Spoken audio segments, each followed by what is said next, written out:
Hello, good morning, students. Today we will read lesson number 4.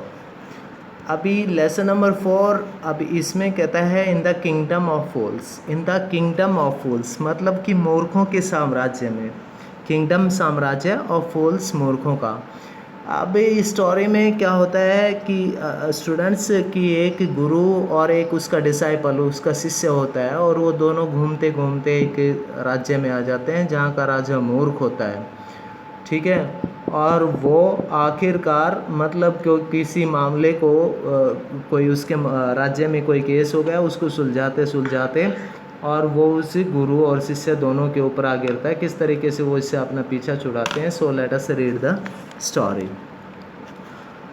देखिए बाबू, कहता है in the kingdom of fools मतलब कि मूर्खों के राज्य में।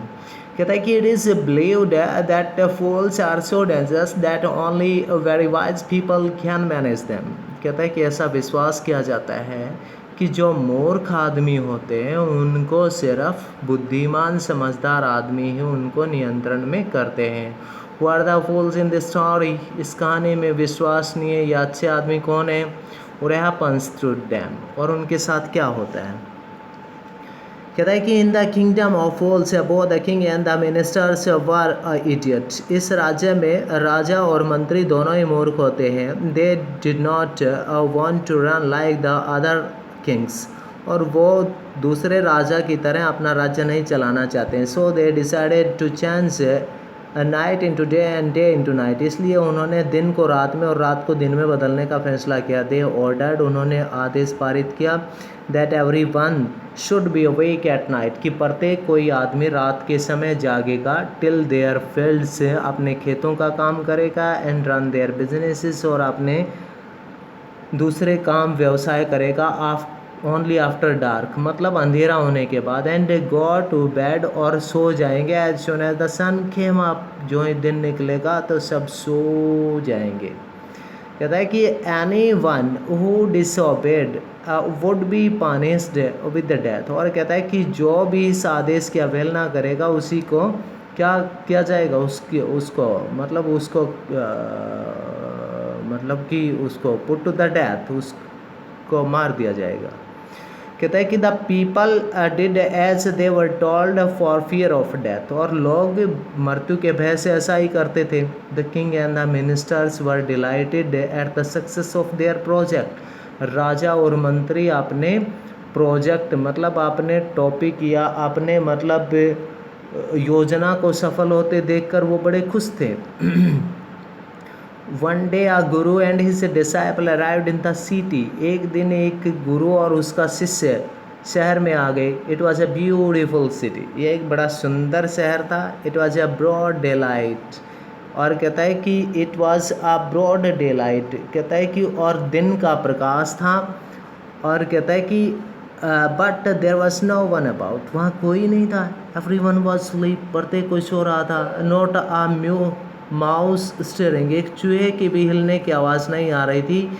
Even the cattle had been taught to sleep by day, यहाँ तक कि पशुओं को भी दिन में सोना सिखा दिया गया था।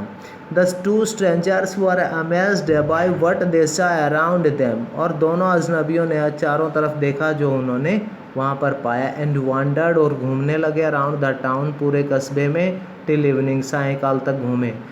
When suddenly the whole town woke up and went out its nightly business, जब रात के समय अंधेरा होने पर गांव के सभी लोग जाग गए और अपने काम में लग गए।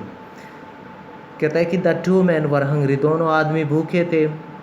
Now that the shop were open, अब दुकानें खुली। They went to buy some groceries, और वो कुछ किराना सामान खरीदने गए। टू देयर एस्टोनिशमेंट, उनको बड़ी हैरानी हुई। That they found that everything cost the same, उन्होंने पाया कि हर चीज़ की कीमत बराबर है। आ सिंगल डूडू, एक दूधू हर चीज़ के लिए। दूधू मतलब कि रुपए के को दूधू बोलते थे वो। Whether they both a measure of rice और अ बंच ऑफ बनाना, चाहे उनको चावल लेने हैं या एक दर्जन केला लेना है, सभी की कीमतें बराबर थी। कहता है कि दे had never heard of anything like this, उन्होंने तो इसके बारे में ऐसा कहता है कि कहता है कि इट कॉस्ट आर दूधू, के चावल या केला कुछ भी खरीदो सबकी एक दूधू कीमत थी। The guru and his disciple were delighted, गुरु और चेला दोनों ही खुश थे। They had never heard of anything like this, उन्होंने पहले इस तरह का कभी नहीं सुना था। They could buy all the food they wanted for a rupee, 1 रुपये में वो जितना खरीदना चाहते थे उतना सारा भोजन उन्होंने खरीद लिया। When they had cooked and eaten, जब उन्होंने खाना पकाया और खाया, the guru realise that this was a kingdom of fools, तो गुरु ने महसूस किया कि यह मूर्खों का राज्य है। And it would not be a good idea for them to stay here, और यहाँ पर उनका अधिक समय तक रुकना अधिक अच्छा नहीं है। और उसके बारे में कहता है कि there is no place for us, उन्होंने कहा कि हमारे लिए यह स्थान नहीं है। लेट्स गो, इसलिए आओ चलते हैं। He said to his disciple, उसने अपने शिष्य से कहा। कहता है कि but the disciple did not want to leave the place, पर वो चेला उस स्थान को नहीं छोड़ना चाहता था। कहता है कि एवरीथिंग वॉज चीप हियर, प्रत्येक चीज़ वहाँ पर सस्ती थी। All he wanted was good cheap food, और जो भी वो चाहता था अच्छा भोजन और वो भी सस्ता भोजन।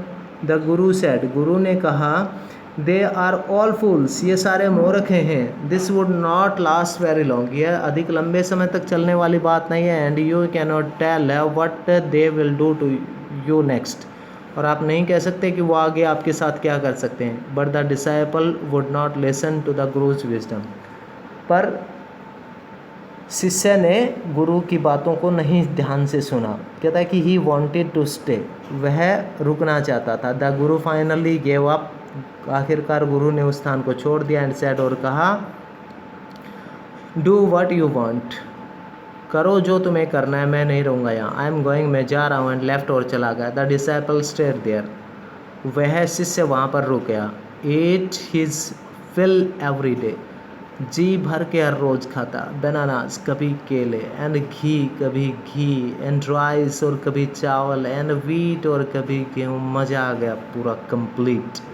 And grew fat like a street side sacred bull, और फिर आखिर में खा खा के गलियों में घूमने वाले एक सांड की तरह मोटा हो गया। ऑल ब्राइट डे, और पूरे दिन a thief Brock into a rich merchants house. कहता है कि a thief Brock into a rich merchants house, एक धनी व्यापारी के घर में कोई चोर घुस गया। He had made a hole in the wall, उसने दीवार में एक छेद किया।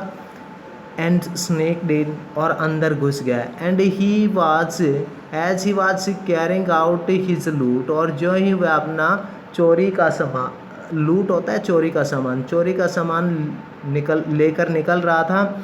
The wall of the old house collapsed on his head, the wall, दीवार, ऑफ द ओल्ड हाउस, पुराने घर की, कोलैप्स्ड होता है धराशायी हो जाना, गिर जाना, ढह जाना।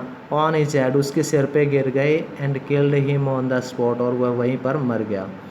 His brother ran to the king, उसका भाई राजा के पास गया। एंड कंप्लेंट, और कहा, योर हाइनेस, हे महाराज, when my brother was pursuing his old trade, जब मेरा भाई अपने पुराने काम पे गया हुआ था, a wall fell on him and killed him, एक दीवार उस पे गिर गई और वह मर गया। This merchant is to blame, इस व्यापारी पर दोष है। He should have built a good, उसे अच्छी दीवार बनवानी चाहिए थी। स्ट्रॉन्ग वॉल, मजबूत जो हो।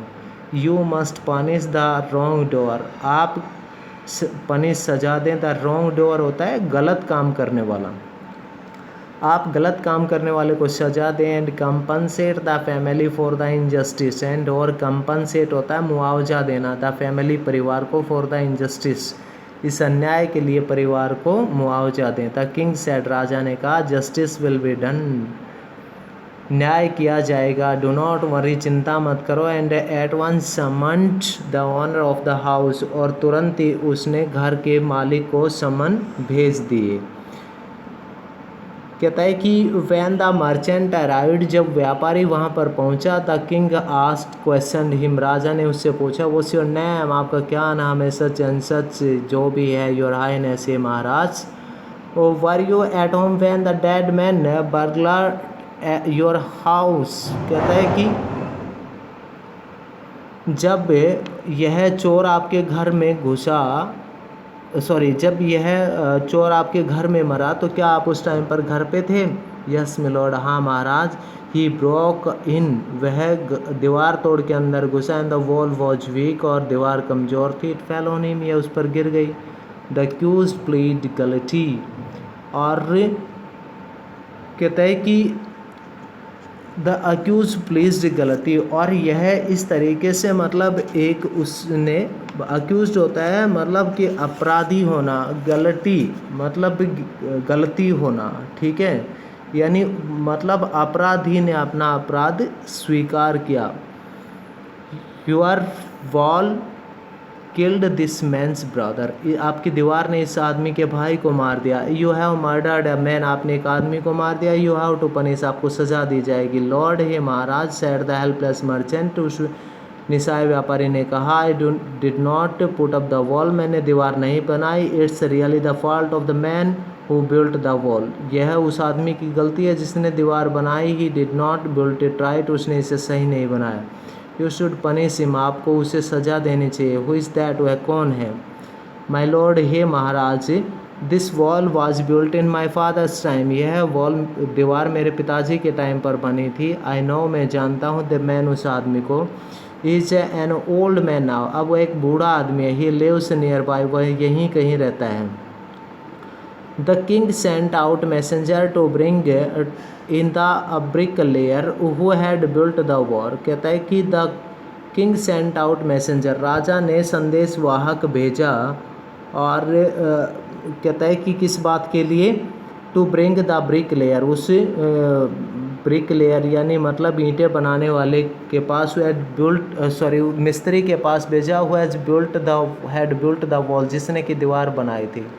दे ब्रॉट हिम, वो उसको लाए। टाइड हैंड एंड फुट, और उसके हाथ और पैर बांध दिए। कहता है कि यू देयर, आप वहाँ पर थे। Did you build this man's wall, क्या आपने इस आदमी की दीवार को बनाया था? इन हिज फादर्स टाइम, इसके पिताजी के टाइम पर? Yes my Lord, I did, हाँ महाराज, मैंने इसको बनाया था। बस स्टूडेंट्स, इतना ही पढ़ेंगे और कल पढ़ेंगे फिर।